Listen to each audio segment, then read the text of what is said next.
আসসালামু আলাইকুম রহমতুল্লাহি ওবরকাতুহ।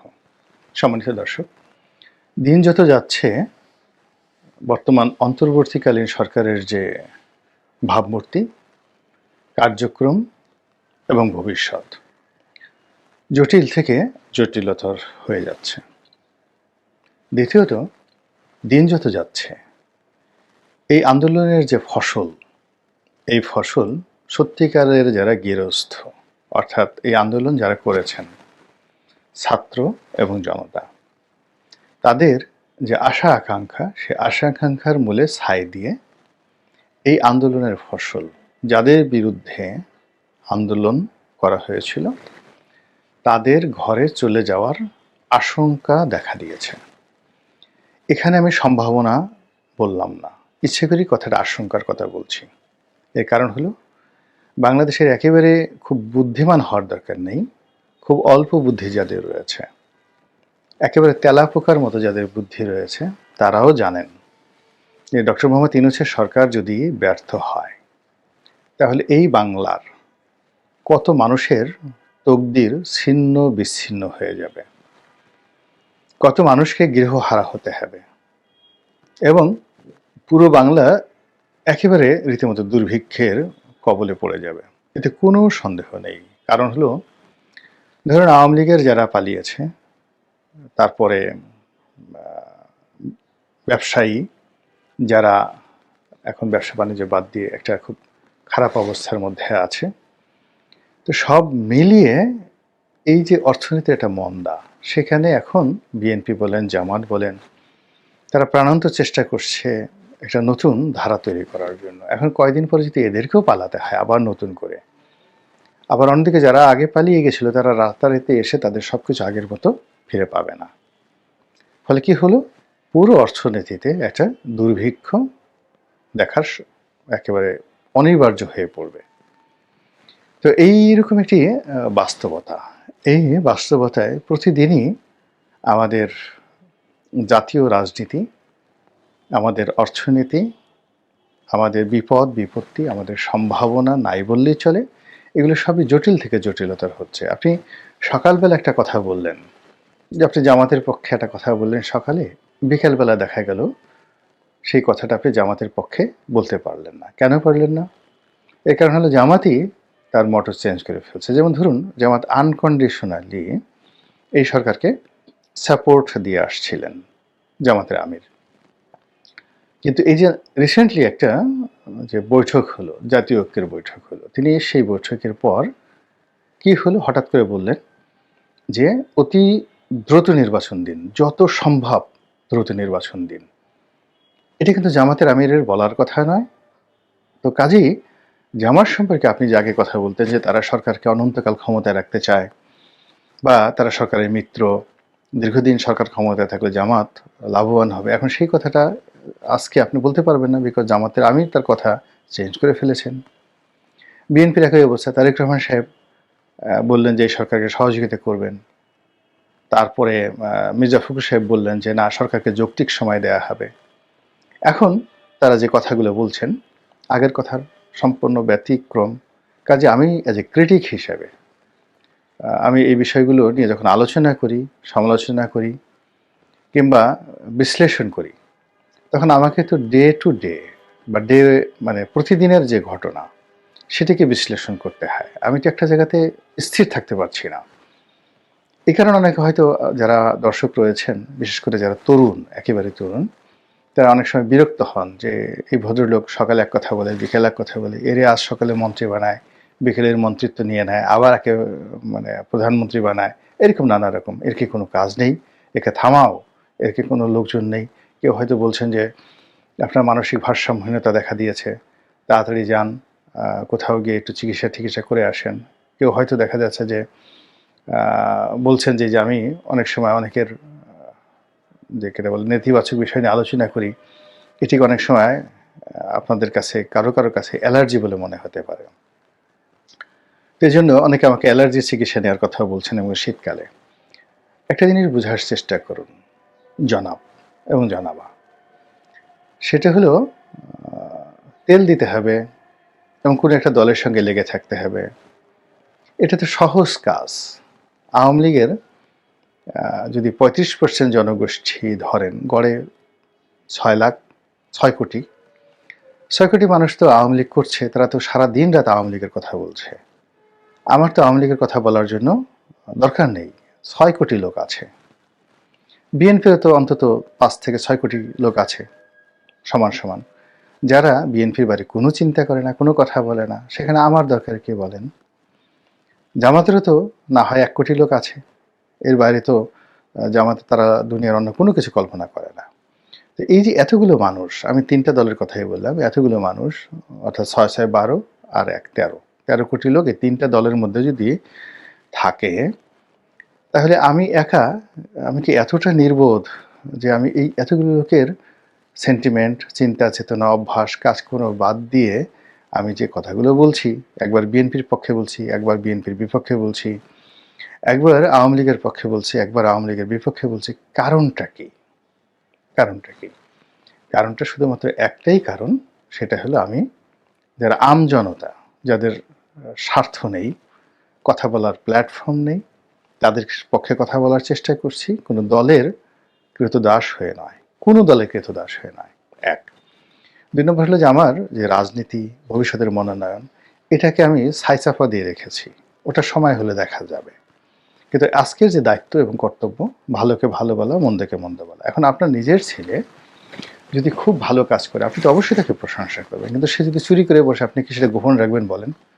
এটা করলে কি পিতা হিসেবে আপনার ভালো হবে? বা আপনার বাবা চোর, কিন্তু সন্তান হিসেবে আপনি সেই চোরের অর্থ নিয়ে দিদারছে ঘুরে বেড়াচ্ছেন, দাড়ি টুপি রেখে কপালে দাগ পরিয়ে ফেলছেন, কিন্তু বাবা চুরি করে। সন্তান হিসেবে আপনার ফরজ কি এই অন্যায়গুলো বলা? তো আমাকে আল্লাহ বিবেক দিয়েছেন, বুদ্ধি দিয়েছেন, জ্ঞান দিয়েছেন, সেটা দিয়ে আমি যেটা ভালো, যেটা মন্দ, সেই জিনিসগুলো আপনাদের কাছে প্রকাশ করি। কিন্তু এটা নিয়ে যদি আপনি না বুঝে, কিংবা আমার প্রতি রহম না করে, কিংবা আপনি বুঝেন ঠিকই কিন্তু আমাকে দুটো গালি দেওয়া দরকার, আপনি দুটো গালি দিয়ে দিলেন, আমার কিচ্ছু হয় না, বরং আলটিমেটলি এটি আপনার প্রতি একটা জুলুম হয়ে যায়। তো এখন আজকের যে প্রসঙ্গটা, সেই প্রসঙ্গটা এই কারণে এই লম্বা ভূমিকা টানলাম। এই প্রসঙ্গটা হলো এই যে সরকার যদি, আমি প্রথম থেকে বলেছিলাম এই সরকার যখন আসলো, যে সরকার উচিত হবে ডিসেম্বর জানুয়ারির মধ্যে নির্বাচন দিয়ে দেওয়া।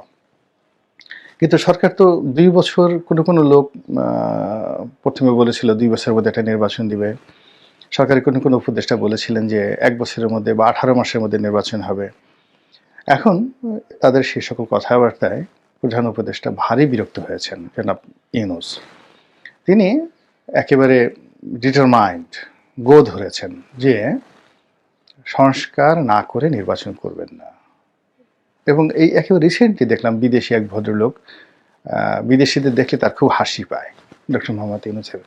এমনি বাংলাদেশের কোনো লোকের সাথে বসলে যে এতগুলো মিটিং টিটিং হয়েছে, তিনি হাসেন না, হাসেনি। কিন্তু দেখলাম যে বিদেশি, সম্ভবত ফেসবুকের বা অন্য কোনো একটা প্রতিষ্ঠানের কোনো বড় কর্তা তার সঙ্গে দেখা করতে এসেছেন, এবং সেখানে তিনি যে হাসি দিয়েছেন, তার যে একটা সবচেয়ে যে উজ্জ্বলতার হাসি, সেই উজ্জ্বলতা হাসির একটা এই কার্বন কপি, যেটা আমার মনে হয় উপদেষ্টা হওয়ার পর এমন হাসি তিনি কখনো দেননি। নর্মালি তিনি বিদেশিদের সঙ্গেই স্বাচ্ছন্দ্য বোধ করেন, ইংরেজিতে কথা বলতে স্বাচ্ছন্দ্য বোধ করেন, হাত ঝুলিয়ে ঝুলিয়ে কথা বলতে স্বাচ্ছন্দ্য বোধ করেন। অ্যাজ এ টিচার হিসেবে ডায়াস তার খুব পছন্দ, মঞ্চে তিনি বসবেন, কথা বলবেন, বাকি সবাই শুনবেন এবং মাথা নোয়াবেন, এটা তার খুব পছন্দ। তো যাই হোক, এখন সেই ডক্টর মোহাম্মদ ইউনূস সর্বশেষ হাসতে হাসতে মনের আনন্দে যে কথাটি বলছেন যে যথাযোগ্য এবং প্রয়োজনীয় যে সংস্কার রয়েছে, সেই সংস্কার করেই তারপরে নির্বাচনের হবে। এখন এই যে সংস্কার, এটি একটা অনিশ্চিত বিষয়, অনির্ধারিত বিষয় এবং বিস্তৃত একটা বিষয়। এতে কতদিন লাগবে, কত সময় লাগবে, একমাত্র আল্লাহ জানেন, তিনিও জানেন না। এখন যেখানে আমরা প্রতিদিনই নিত্য নতুন বিপদের মধ্যে পড়ছি, আমাদের অর্থনৈতিক সমস্যা বাড়ছে, সরকারের কোনো সফলতা দ্বারা আমরা স্বস্তিতে নেই, কোনো সফলতা দ্বারা আমরা স্বস্তিতে নেই। তো সেক্ষেত্রে এখন কি করব? সেক্ষেত্রে আমরা এই যে ভদ্রলোক যেটা বললেন যে সংস্কারের পরে নির্বাচন হবে, সেই নির্বাচনের জন্য আমরা কি অনন্তকাল অপেক্ষা করব? আপনি করতে পারেন, কিন্তু রাজনৈতিক দলগুলো সেটা করবে না। করবে না এই কারণে যে দিন যত যাচ্ছে ততই বিএনপি এবং জামাতের যে রাজনৈতিক সুফল এবং তকদির এটি ক্রমশ যাকে বলে ঘোলাটে হওয়া শুরু করেছে। আর দিন যত যাচ্ছে ততই স্বৈরাচারের পায়ের আওয়াজ পাওয়া যাচ্ছে, তাদের কণ্ঠধ্বনি ক্রমশ যাকে বলা হয় বুলান্ত হচ্ছে। তারা এখন ভিডিও ফুটেজ দিচ্ছে না, তারা অডিওতে আগে টেলিফোনে কথা বলতেন, লিক করতেন, এখন তারা আমেরিকাতে কথা বলছেন, লন্ডনে কথা বলছেন, এবং বিশাল এবং একেবারে রিসেন্ট শেখ হাসিনা লন্ডনে তার নেতাকর্মীদের সঙ্গে যে কথাবার্তা বলেছেন, আপনার মনে হবে যে তিনি গণভবনে বসে কথা বলছেন এবং বাংলাদেশের প্রধানমন্ত্রী হিসেবে তিনি কথা বলছেন। এবং তার যে সাহস, তার শক্তি, তার যে আত্মবিশ্বাস একটু চিল ধরেনি।